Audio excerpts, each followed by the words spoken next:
మత్తయి 26th page. అందుకు నీతిమంతులు, ప్రభువా, ఎప్పుడు నీవు ఆకలిగొనుట చూచి నీకు ఆహారం ఇచ్చితిమి, నీవి దప్పుకొని ఉండుట చూచి ఎప్పుడు దాహమిచ్చితిమి, ఎప్పుడు పరదేశినై ఉండుట చూచి నిన్ను చేర్చుకుంటుమి, దిగంబరువై ఉండుట చూచి బట్టలిచ్చితిమి, ఎప్పుడు రోగివై ఉండుటైనను చెరసాలలో ఉండుటైనను చూచి నీ వద్దకు వచ్చితమని ఆయనను అడిగెదరు.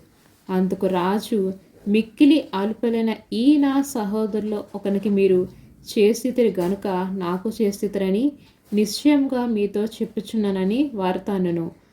అప్పుడైన ఎడమ వైపున ఉండేవారిని చూసి, శపించబడిన వారలారా, నన్ను విడిచి అపవాదికిని వాని దూతలకు సిద్ధపరచబడిన నిత్య అగ్నిలోకి పోవిడి. నేను ఆకలిగొంటిని, మీరు నాకు భోజనము పెట్టలేదు, దప్పిగొంటిని, మీరు నాకు దాహం ఇయ్యలేదు, పరదేశినై యుంటిని గాని మీరు నన్ను చేర్చుకొనలేదు, దిగంబరినై యుంటిని, మీరు నాకు బట్టలియ్యలేదు, రోగినై చెరసాలలో ఉంటిని, మీరు నన్ను చూడరాలేదని చెప్పెను. అందుకు వారును, ప్రభువా, మేమెప్పుడు నీవు ఆకలిగని ఉండుటైనను దప్పిగని ఉండుటైనను పరదేశినై